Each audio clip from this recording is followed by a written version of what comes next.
আমার সকল প্রিয় ছাত্রছাত্রীকে জানাই আমার চ্যানেলের তরফ থেকে স্বাগতম। তো স্টুডেন্ট, আজকে আমি আলোচনা করব তোমরা যারা রয়েছো নর্থ বেঙ্গল ইউনিভার্সিটির আন্ডারে, তোমরা অবশ্যই ভিডিওটি শেষ পর্যন্ত দেখবে, তাহলে বুঝতে পারবে।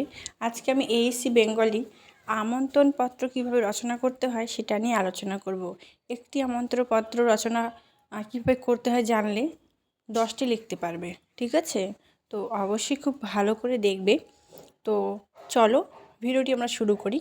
আজকে আলোচনা করব মহাবিদ্যালয়ে সরস্বতী পূজা উপলক্ষে আমন্ত্রণপত্র, ঠিক আছে? তো প্রথমেই তোমরা লিখবে শ্রী শ্রী সরস্বত্যই নমঃ। এটা লেখার পর তারপরে সুধী ছাত্রছাত্রীবৃন্দ, এটা রবীন্দ্র জয়ন্তীও হতে পারে, সেক্ষেত্রে তোমরা সেম প্রসেস ফলো করবে। তো তোমাকে সুধী ছাত্রছাত্রীবৃন্দই লিখবে, তারপরে ভিতরটা একটু আলাদা হবে, ঠিক আছে? তো আমি আলোচনা করব সুধী ছাত্রছাত্রীবৃন্দ। প্রতি বছরের ন্যায় এবারেও আমরা আমাদের মহাবিদ্যালয়ের পবিত্র অঙ্গনে বাগদেবীর আরাধনায় আয়োজন করেছি। তারপর বাগদেবীর আরাধনায় আমরা সকলে মেতে উঠব।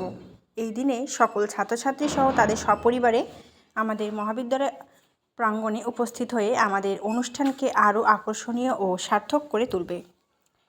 তারপরে আমরা এখানে লিখবে তাই সরস্বতী পূজা উপলক্ষে 1 ফাল্গুন 1429 বুধবার সারাদিনব্যাপী এক সাংস্কৃতিক অনুষ্ঠানের আয়োজন করা হয়েছে। মহাবিদ্যালয়ের প্রাঙ্গণে সকলের সাদর আমন্ত্রণ রইল। সকলের সহযোগিতা একান্তভাবে কাম্য। বিনীত শিলিগুড়ি কলেজ ছাত্রছাত্রীবৃন্দ, ঠিক আছে?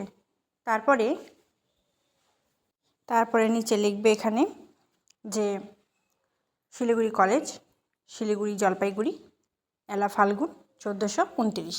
এবার আমি যা বলবো যে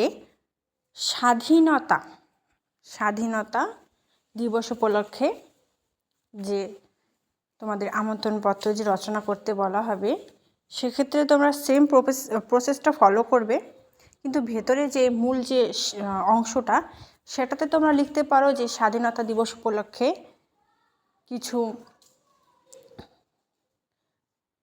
কিছু অনুষ্ঠানের আয়োজন করা হয়েছে, ঠিক আছে? কিছু শহীদ ব্যক্তিদের স্মরণে আমরা একটি অনুষ্ঠানমালার আয়োজন করেছি। সেই অনুষ্ঠান সারাদিনব্যাপী চলবে এবং এই অনুষ্ঠানে বিশেষ অতিথি হিসেবে গৌতম দেব আসতে পারেন, যে কোনো একজন নামিদামি ব্যক্তির নাম সেখানে তোমরা লিখতে পারো। এবং এই দিনটি আরও আকর্ষণীয় করে তোলার জন্য আপনাদের সাদর আমন্ত্রণ রইল। সকলে উপস্থিত থাকবেন, আমাদের সহযোগিতা করবেন, ঠিক আছে? তো এই বিষয়গুলি কিন্তু এর ভিতরে থাকবে। স্বাধীনতা দিবস, সরস্বতী পুজো, এই দুটোর মধ্যে একটি আসতে পারে, কারণ এই দুটোই বেশিরভাগ আসে আমন্ত্রণপত্র হিসেবে মহাবিদ্যালয়ে। তো আশা রাখছি তোমরা বুঝতে পেরেছো বিষয়টি, খুব সুন্দর করে বুঝতে পেরেছো। অবশ্যই ভিডিওটি শেষ পর্যন্ত সকলে দেখবে, ঠিক আছে? সকলেই অবশ্যই শেষ পর্যন্ত দেখবে এবং খুব ভালো করে প্রসেসটা ফলো করবে, খুব ভালো করে বুঝবে, তারপরে কিন্তু তোমরা তাহলে বুঝতে পারবে, ঠিক আছে? ভিডিওটি অবশ্যই বন্ধুদের সাথে শেয়ার করে দেবে, সকলকে দেখার সুযোগ করে দেবে। ভিডিওটি কেমন লাগলো কমেন্ট করে অবশ্যই জানাবে। Thanks for watching. After all, thank you সকলকে।